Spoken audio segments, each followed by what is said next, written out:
This intro was supposed to be a bit more light-hearted, but between the time I started writing the script and the time when I finished it, Monolith got shut down by WB. So before I get into the game, let's talk about an industry that is accelerating towards its downfall. Monolith, like many other studios, was trapped in the cycle of high-budget superhero game failure. In its case, it was Wonder Woman. An uphill battle. Not only is it a saturated genre, Wonder Woman doesn't have enough hype to carry a title. So at that point, Monolith hadn't released a game in over 7 years. And WB had an awful 2025. Suicide Squad, Kill the Justice League, Multiverses, and Harry Potter Quidditch Champion all failed spectacularly. And in his failure took down 3 different studios: Player First Games, Warner Bros. Games San Diego, and Monolith Studios. Stupid train chasing behind the success of live service game leads to these expensive failures. Refusal to make decisions in the face of imminent failure and rejection of trying anything new, and what you get is shutting down of studios, which is quote unquote not a reflection of these teams or the talent that consists within them. In a podcast, Jason Schreier also mentioned that one of the reasons Monolith was shut down was that they wanted to work on a new IP. But the executives didn't want anything other than to regurgitate the past into a homogeneous flop, which resulted in most of the senior Monolith developers leaving back in 2021. So anyway, cut to April 2021. Legacy is canceled, and Monolith's leadership team, the entire leadership team, quits. Every single director. I put this on Blue Sky. Maybe you can. Don't you just love the games industry? That opening fucked up my mood. So now let's talk about something fun. Let's talk about Blood, a game from near the beginning of Monolith Studios' existence. Blood is a 2.5D first-person shooter built on the build engine, and it's easily my favorite of the famous build engine trio of Duke Nukem 3D, Blood, and Shadow Warrior. It is the third game by Monolith that I am reviewing. It is also the third game by Monolith with a sequel which botched the original formula of the game that I happen to be reviewing here. Funny how that works. In Blood, we play as Caleb, an ex-follower of Tchernobog, who after he and his friends were betrayed, wakes up in a shallow grave with his mind set on killing everything that stands in his way till he can get his revenge on Tchernobog. I live again. And what stands in his way? Mostly cultist worshippers of Tchernobog. This clip of Caleb maniacally laughing after blowing up cultists with TNT tells you all you need to know about him, really.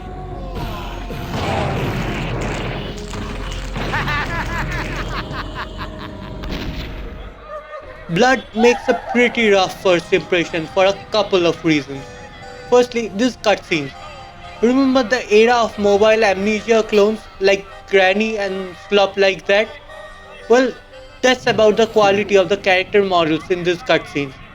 Not only is the general look ugly, the whole thing is just so poorly directed and awkward.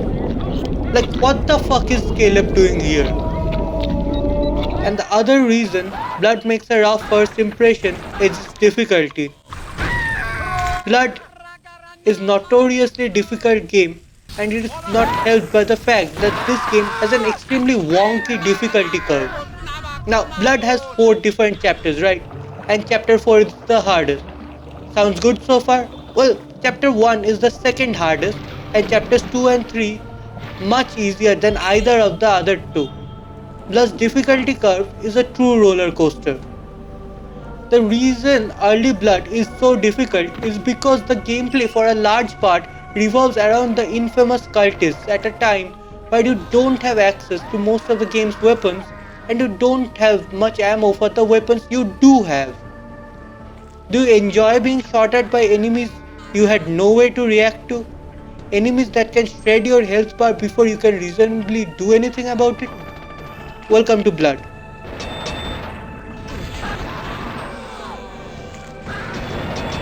The cultists are hit scanners who on higher difficulties have near instant reaction times. Not only that, these dickheads will also throw sticks of TNT at you, a direct hit of which will instantly kill you. And these are the standard enemies of the game. you don't have the good weapons, and you haven't built up a stockpile of ammo by this point, so it's easy to end up in a situation where you need to get into a quick save quick load cycle. Blood is best played slowly and methodically, checking every corner, chucking a bundle of TNT to flush out the enemies, mapping out a room and figuring out how to clear it, prioritizing targets by how dangerous they are. It's a very satisfying process to make progress in this game. There's a bit of a refreshing simplicity in retro shooters like Blood. You just get dropped in a level and go wild. The story is minimal, there's no background lore, almost no world building, just go out there and kill everything in the map. At first glance, the levels might seem like a real place, but the game is in no hurry to make the areas feel like a lived in or even plausible space. It strikes a nice balance between the abstract levels of something like Doom and the very realistic locations of Monolith's later game Condemned, and generally just prioritizing gameplay. And even then, the 2.5D environments are quite nice. The game makes heavy use of voxels, and with interactive objects, the developers added a bit of fun to the environment. You can pop balloons, turn off light switches, or break random things or find a random movie reference. And the general art direction of the game is really well done. The different levels take place across an assortment of detailed, varied locations with secrets that reward exploration. Accompanied with the brilliant and ominous soundtrack makes just being in the game a pretty distinct vibe. The wide assortment of locations including the creepy atmospheric snowy hotel and hedge mazes of chapter 2, the level on a moving train in chapter 1 or the lava-filled factory in episode 3. Well, the factory is also an example of a weird thing in some Blood levels, where progress is locked behind a random button press somewhere in a big level. So I would sometimes find myself roaming around the area after I have killed all the enemies to figure out where to progress from. I don't think all the levels are particularly creative, but they're always solid and well designed, and the level layout makes for some fun combat encounters. Careless movement will get you killed, and in every room and every corner, there are enemies waiting to ambush you, often mixing and matching different kinds of enemies. Blood's enemies are varied and dangerous. The zombies are the easiest to deal with, but they can still do a lot of damage and can be a problem in large numbers. The cultists are glass cannons. Almost any attack takes them out, but being in their line of sight for even a second is certain death. The bloated butchers are the opposite. Giant health sponges that lower your maneuverability but with easy to dodge attacks. There are also the gargoyles which fly in unpredictable patterns, sometimes too unpredictable, and sometimes fly so far away that I think they are trying to leave the game. There's also the dangerous hellhound which melt your HP away with their fire breath. And there's the phantasms which are invulnerable unless they're mid-attack. The enemies have diverse ways of fucking you up. Even if all these different types of enemies necessitate a different approach, the game has the arsenal to counter them. You go up a lift and are instantly ambushed by cultists? Well, the Tommy gun or shotgun won't cut it. Time for a different method. One of the best feelings in the game is when you chuck TNT around a corner and you hear the cultists blow up. You can set the gargoyles on fire with flares or the gas can, electrocute the hellhounds with the Tesla cannon,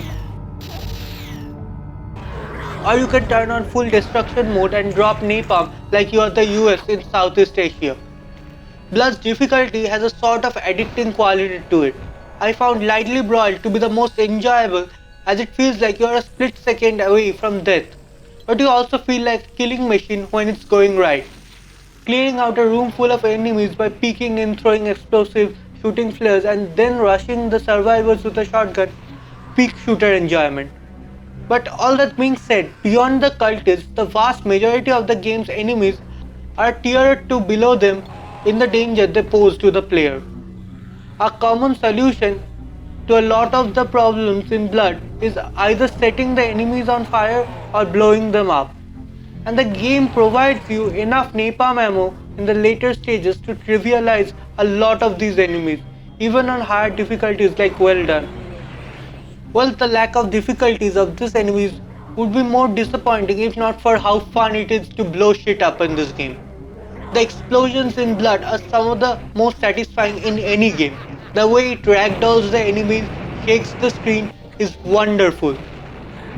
Well, don't spend too long gawking at the carnage or you will blow yourself up.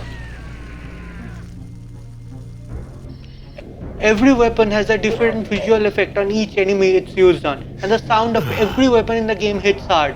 The enemies screaming after being set on fire, the sounds of fire burning, enemies exploding and turned into mulch by a shotgun blast gives me a certain sadistic joy.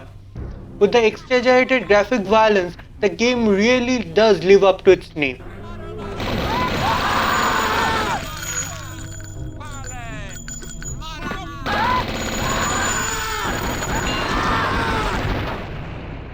And that's it for Blood. Like I mentioned before, it's a pretty simple game. If you're already a fan of retro slash boomer shooters and somehow haven't played Blood, I cannot recommend this game enough. Because of its weird difficulty curve, it does not make for a good entry point into retro shooters, but if you are up for the challenge, Blood is a mighty good time.